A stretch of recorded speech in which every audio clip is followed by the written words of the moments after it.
Olá pessoal, sou o professor Anderson, de Geografia, sou professor da Secretaria Municipal de Educação do município de Barretos. Na aula de hoje, nós vamos iniciar o material didático número 5, tá bom? A aula de hoje ela é para o oitavo e para o nono ano e para a educação de jovens e adultos, certo? E vamos iniciar relembrando o que a gente viu na última aula. Na última aula, houve aí a proposição da realização de uma atividade de pesquisa, né, sobre os imigrantes ou refugiados. E na aula de hoje nós vamos iniciar o estudo da distribuição da população mundial. Então, inicialmente, vamos tentar aí pensar a resolução da questão que foi proposta aí. Então, leia o texto a seguir e responda a questão. É a lei, né, da migração que procura aí garantir alguns direitos básicos aí para os imigrantes, tá? Que chegam aí no nosso país. E a partir dessa leitura e discussão com a sua turma e o professor, construa um ou dois parágrafos explicando o porquê a lei da imigração é importante para imigrantes e refugiados. Então aqui esperava-se que o aluno, né, fizesse aí, né, nesses dois parágrafos, né, uma pequena dissertação acerca da importância dessa lei. Né? Essa lei ela é importante para quê? Para garantir direitos, né?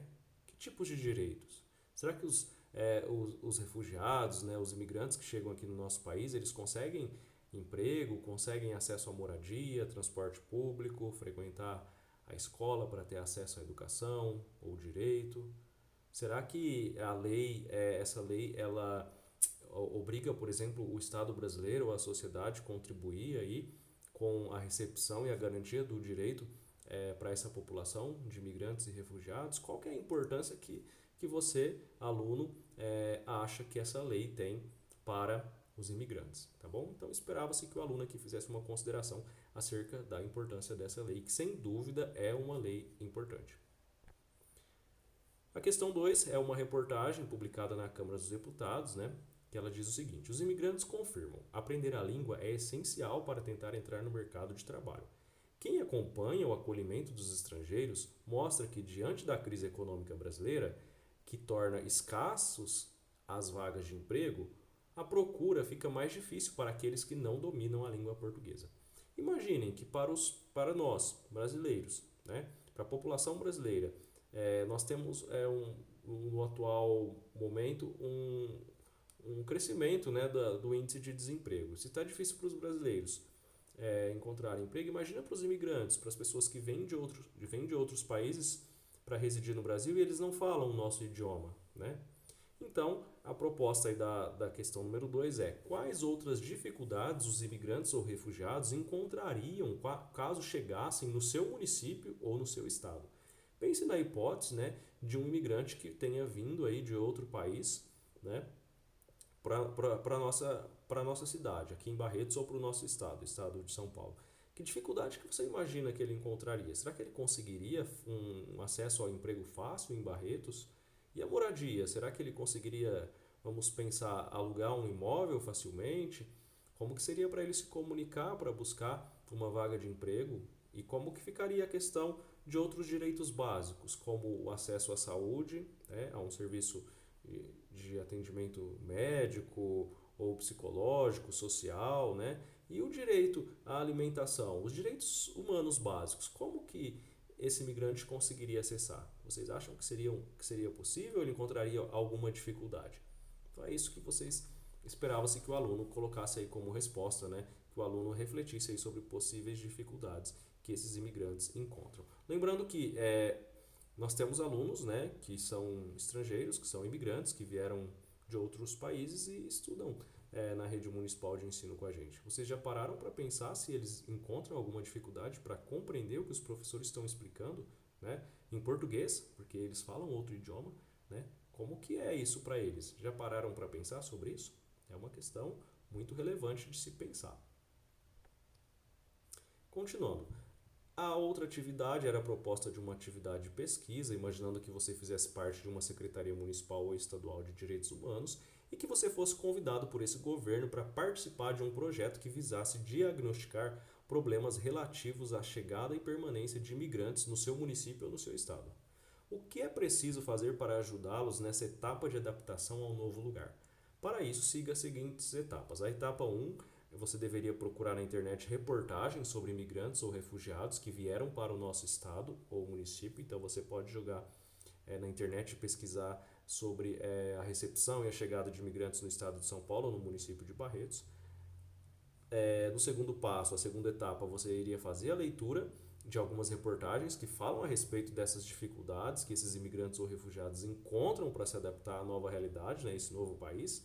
E depois de realizar essa pesquisa e a leitura desse texto, você deveria construir um texto elencando as dificuldades e em seguida você propor soluções para essas dificuldades que são encontradas, né?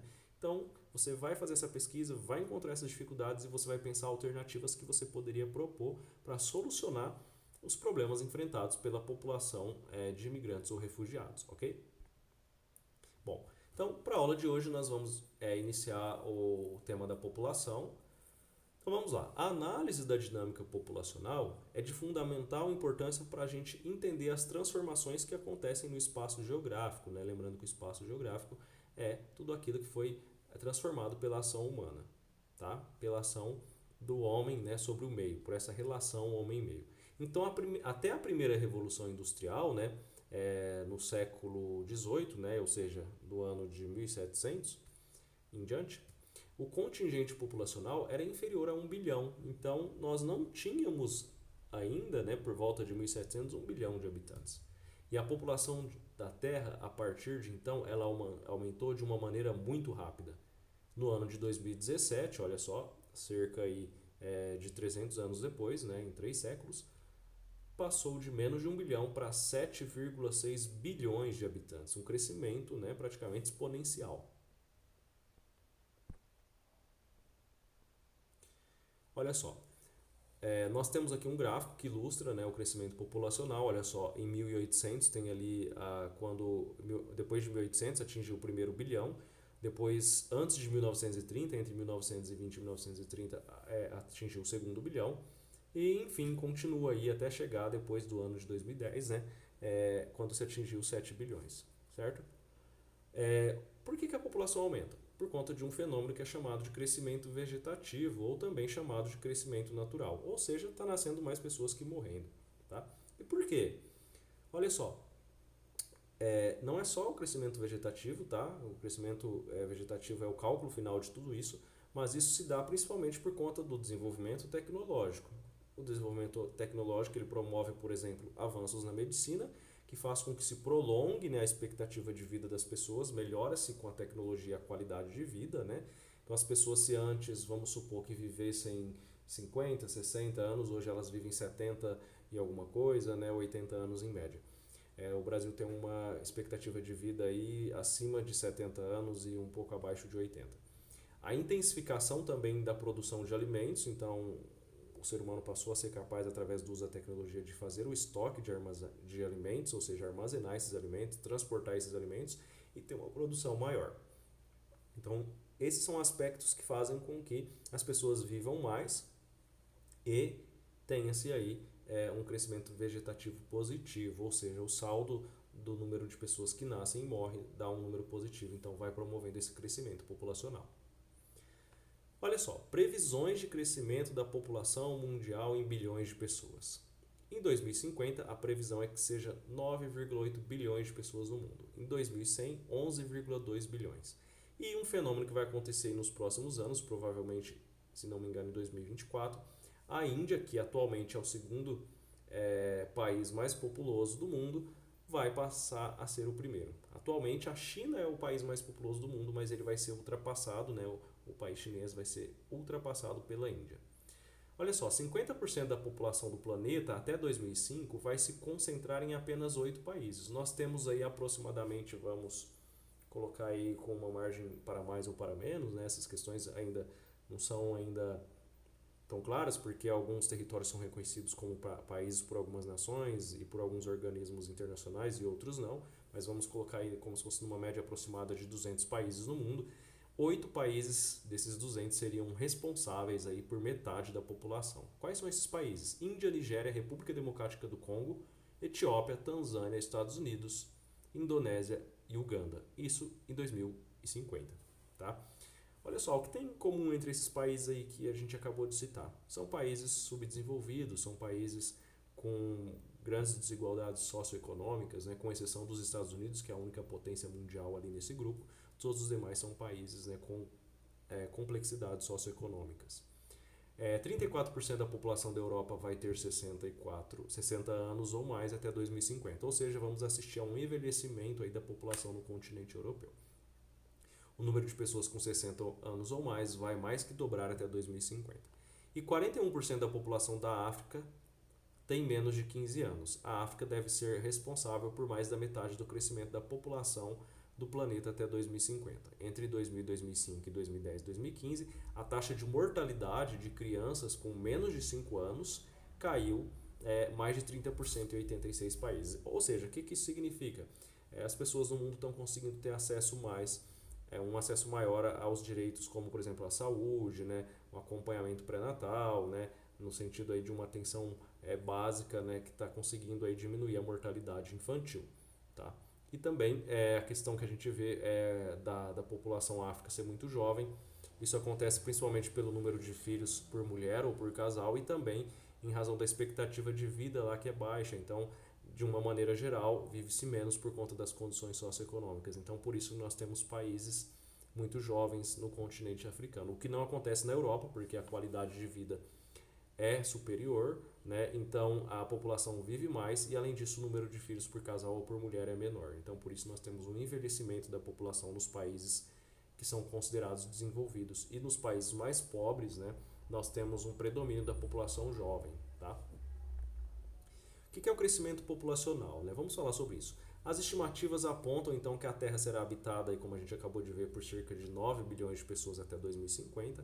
A taxa de crescimento populacional será de aproximadamente 0,33% ao ano e a taxa atual é de 1,2%. Então, peraí, professor, diminuiu, então como que a população não está aumentando?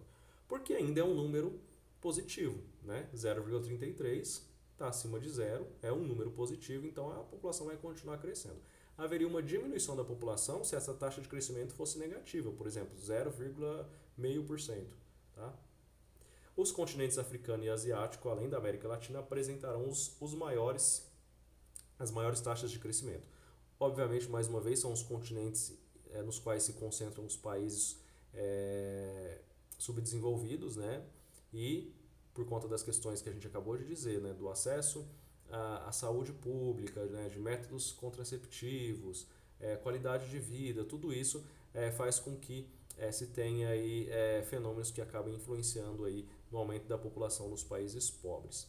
E a Europa poderá ter um crescimento vegetativo negativo. O que isso significa? A população do continente europeu pode diminuir aí por volta do ano de 2050. Trouxe aqui essa tabela com a indicação dos países mais populosos do mundo. Nós temos aí a China em primeiro lugar por enquanto, que logo vai ser ultrapassada pela Índia. São os dois países, aí, os dois únicos países que têm mais de 1 bilhão de habitantes. Tá bom? A China e a Índia são dois países que juntos têm cerca aí de 1 bilhão e 800 milhões de habitantes, né? Em terceiro, os Estados Unidos, com 331 milhões. O Brasil recentemente caiu da quinta para a sexta posição, foi ultrapassado pelo Paquistão. E aí nós temos aí na última posição, por exemplo, vocês podem observar com mais calma, nós temos aí o México com 128 milhões de habitantes. Continuando, aqui está indicado a população também por estado, né, no Brasil. O estado de São Paulo é o mais populoso, com 46 milhões de habitantes. O segundo é o estado de Minas Gerais, com 21 milhões de habitantes. Depois o estado do Rio de Janeiro, com 17 milhões. O quarto estado, o estado da Bahia, que tem cerca aí de 14 milhões de habitantes. E em quinto lugar, o estado do Paraná, com 11 milhões de habitantes. E temos outros estados populosos, aí, como vocês podem observar com mais calma na tabela. Vocês podem pausar esse vídeo para observar. Como, por exemplo, Pernambuco, com 9 milhões, Maranhão, com 7 milhões, Piauí, com 3 milhões, Ceará, com 9 milhões, Goiás, com 7 milhões, enfim. Assim como nós temos estados que não são tão populosos. Olha só, o estado de Roraima tem 631 mil habitantes. A cidade de Ribeirão Preto, né, aqui no interior do estado de São Paulo, tem mais habitantes que o estado inteiro de Roraima. Né? Olha só, o Amapá, 861 mil habitantes. Não tem 1 milhão de habitantes no estado todo. O município de Campinas, né, no estado de São Paulo, que tem mais de 1 milhão de habitantes, é mais populoso que o estado, né, do Pará. Pessoal, vamos continuar, vamos para o próximo slide. Aqui nós temos a indicação das cidades mais populosas no estado de São Paulo, que é o estado no qual vivemos, né?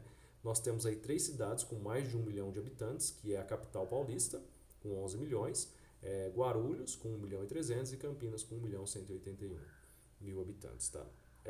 Nós temos aí depois a continuação dos municípios mais populosos.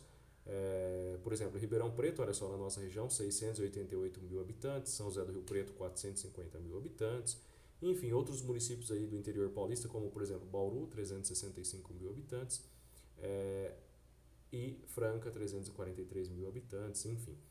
Até Taubaté, aqui eu coloquei municípios acima de 300 mil habitantes, com exceção de Limeira, que está ali com a indicação de 297 mil habitantes, tá bom? Continuando, vamos falar agora do nosso município, né, que é o município de Barretos. A população atual do município de Barretos é de 122 mil habitantes, tá? 122.833 mil habitantes, segundo a estimativa do IBGE de 2020. Aqui nós temos um gráfico que indica a evolução da população de Barretos, iniciando no ano de 1996, passando pelo ano de 2000, 2007, 2010 até 2016, e uma imagem aí com uma vista aérea de uma parte da região central do município de Barretos. Então observamos que em 1996 não tinha ainda 100 mil habitantes, né? Tinha 99 mil habitantes, e agora nós temos 22 mil habitantes, certo? Ou seja, houve um acréscimo aí de cerca de 23 mil habitantes nos últimos aí 25 anos, né? Então quase 1.000 habitantes em média por ano chega no nosso município.